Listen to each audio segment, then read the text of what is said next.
So, I wanted to take a few launch titles to talk about two interesting PlayStation 5 and PlayStation 4 stories that have popped off recently. One story is focused on this PlayStation has brought 0-second loading times discussion that has been swirling around the internet recently, and I want to talk about that. And the other story focuses on PlayStation 5 getting another launch title. First, let me know if you use loading times to do things like get a snack or go to the washroom. We've seen this become more of a discussion as we enter the next generation, and I personally do use loading times to do things like go to the washroom, get a drink, or get a snack. But do you guys do that as well? So comment below. Do you use loading times to do things like get a snack? Let me know down in the comments below. Now, diving into the first story of the video, PS5 gets a new launch title. Honestly, with the PlayStation 5, there's just too many games to play at launch that when I hear about another launch title, I'm just thinking, I'm not going to touch this thing for a while because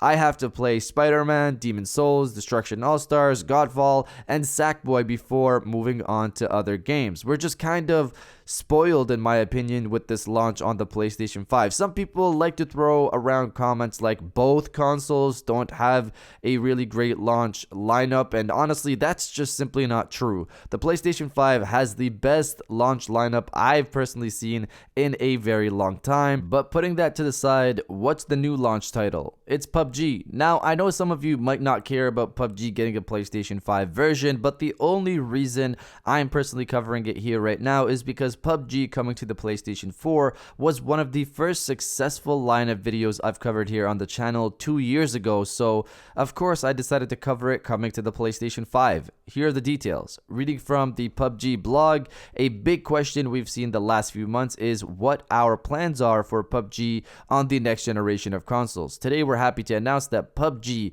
will be playable on Xbox Series X, S, and PlayStation 5 from day one. If you're a current gen PUBG console player, you'll be able to continue playing the game on next-gen consoles at no extra cost with the same PUBG account you've been playing on all this time. All of your game account progress and cosmetics will carry over with no interruptions. In addition to PUBG being playable from day one on next-gen, we will also be supporting cross-generation multiplayer alongside cross-platform play. This means that players on Xbox One, PlayStation 4, Xbox Series X, S, and PlayStation 5 consoles will be able to squad up and play against each other on the battlefield. The PlayStation 5 will leverage the PlayStation 4 Pro build by selecting the frame rate priority option. The game will run up to 60 frames per second. Frame rate priority option releases on live servers for Xbox One and PlayStation 4 Pro with the October 9.1 update. After rigorous testing, we're pleased to say that the game's performance is extremely smooth and stable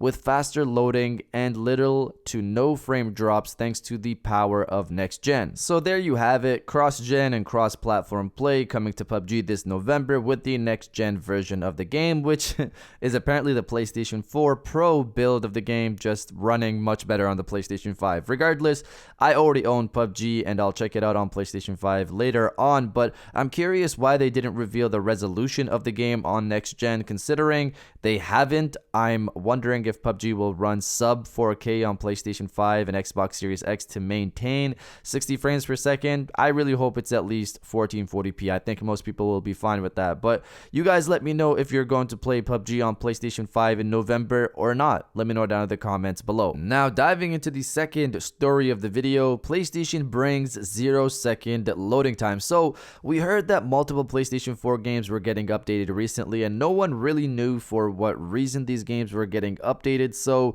many assumed it was for the PlayStation 5 launch, considering we're so close. So for backwards compatibility. Some of the games that got updated included the likes of The Last of Us Remastered and God of War 2018. Last of Us we're going to come back to in a sec because there's a lot of great news with that. But what about this 0-second loading time story? This all started from a Twitter user who I assume heard about the upgrades and loading times to other games on PlayStation 4 recently that are a part of the upcoming PlayStation Plus collection and decided to try another game on that list. until dawn. He posted up a tweet saying, right, so it appears these PlayStation 5 backwards compatibility updates that PlayStation 4 games are getting are even having a huge effect on loading times on the current gen system.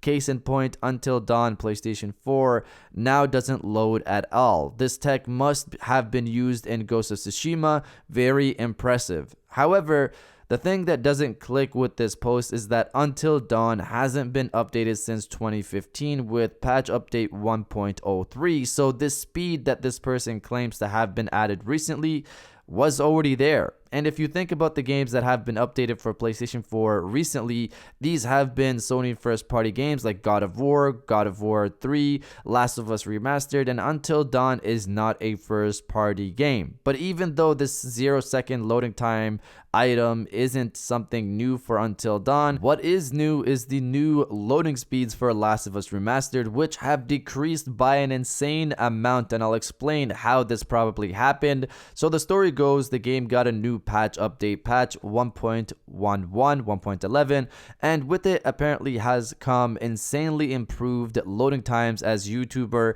El Analista de Bits has recorded both pre 1.11 runs of the game and post 1.11 runs. The difference between the two is ridiculous. Before update 1.11, it took the game 2 minutes and 3 seconds to load from a save, while after 1.11, it took about 13 seconds. How is that even possible on a regular hard drive on PlayStation 4? So, earlier this year, we covered a story regarding PlayStation 5 compression tools from Rad Game Tools. These are the people behind the Oodle Texture and Oodle Kraken compression tools.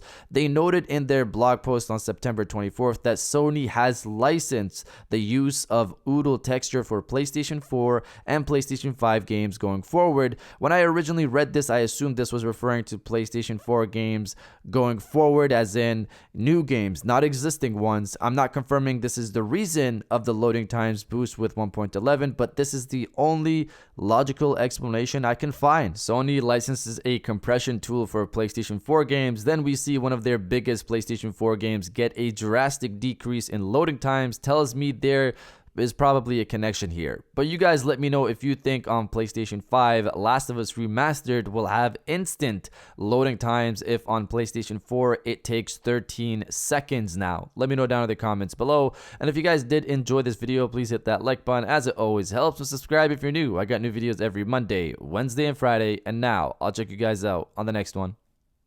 And welcome back to the after show. This is the part of the video where we have a little fun down in the comments below. If you're old, welcome back. If you're new, welcome. For today's thing, what I want you guys to do is to body, obliterate, destroy, and overall harass the comment section with no more game breaks. Obviously, this is in reference to the PlayStation 5 and just how fast things are going to be, that we just don't have any more game breaks to do anything. So if you're excited for that and saddened by that as well, destroy the comment section with no more game breaks, and I'll definitely heart those comments like I always do, because I appreciate everybody who stays to the end of my videos. And now I'll check you guys out on the next one.